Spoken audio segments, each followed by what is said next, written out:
One day, by the chance, she got a piece of good news that Chau Srortaub Chek was still alive and stayed with the master. So she sent a messenger to the man, telling him to come and receive some handout. Being urged by Niang Kesomilia, the master brought the guy to her and left afterward. Niang Kesomilia gave Chau Srortaub Chek many pieces of silk cloth, but he was rejected because it was out of his rank on the one hand and out of concern that she would beat him as she did on his mother.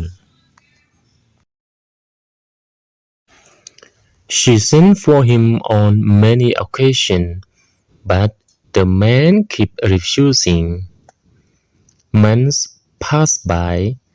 The New Year celebration started. Having felt pity for Chau Srortaub Chek, the master gave him a cent so he could enjoy himself with the others. But instead, he hurried to the market to buy cakes and food to be used as offerings at his mother's tomb.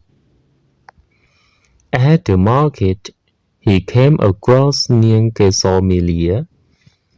He did not mean to make it to the market. Actually, he just wanted to get some food for offering to his mother. Niang Kesomilia got her servants to check up on the guy every day. One day they came across Chau Srortaub Chek, and Niang Kesomilia had them taking hold of and bring him tied up to her house.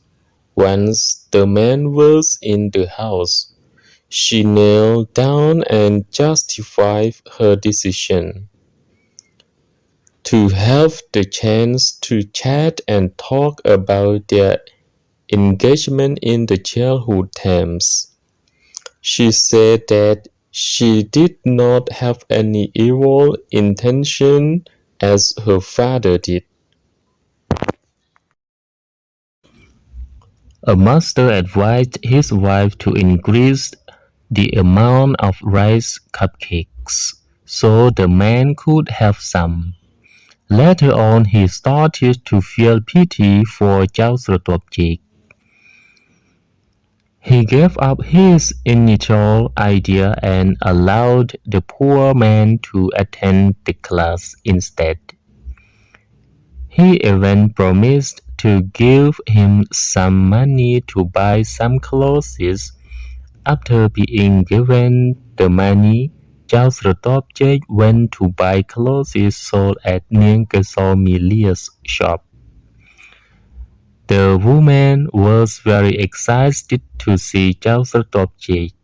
The man got some clothes at her shop, and as she was very kind and generous, she allowed the man to get the clothes on credit. Chau Srortaub Chek promised to pay for it someday. Niang Kesomilia attentively prepared food and clothes for the man, but he kept rejecting all the giveaways. Back home, Chau Srortaub Chek got an idea to run a business. He then asked the master to fulfill his wish. But at first, the master's wife had him selling rice cupcakes. Chau Srortaub Chek peddled his wares at the market.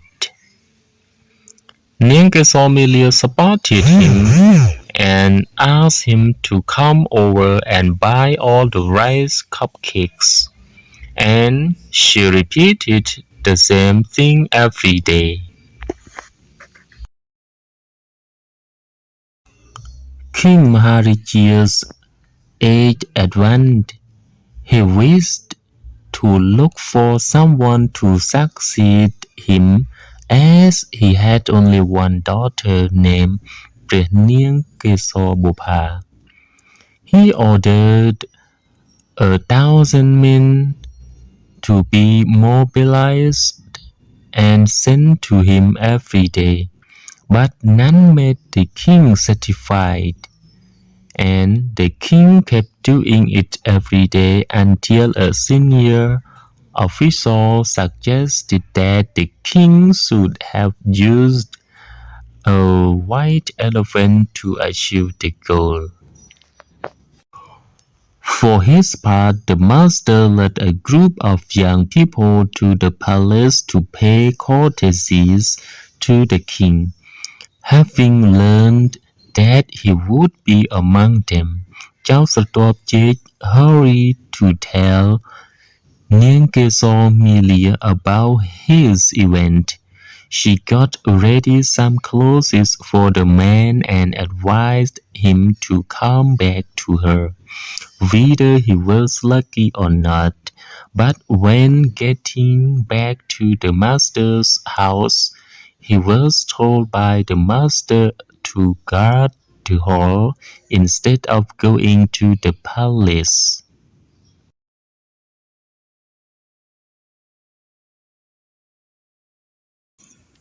Having seen Chau Srortaub Chek in such a misfortune situation, Indra turned himself into a human being so that he could pretend to live with the man a bag of royal costumes.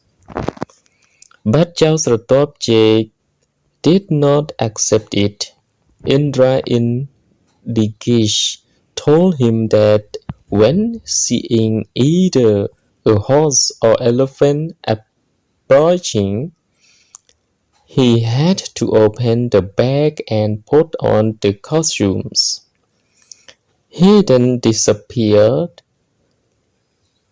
A few moments later, the event recounted by Indra occurred.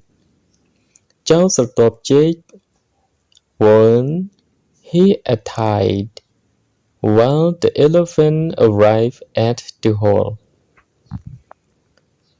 The animal then knelt down, but Chau Srortaub Chek thought that the elephant stumbled. So he urged everyone to help the elephant to get back on its feet. Still kneeling down on the ground, the elephant made it closer and closer to Chau Srortaub Chek. We have found the divine person. The crowd of soldiers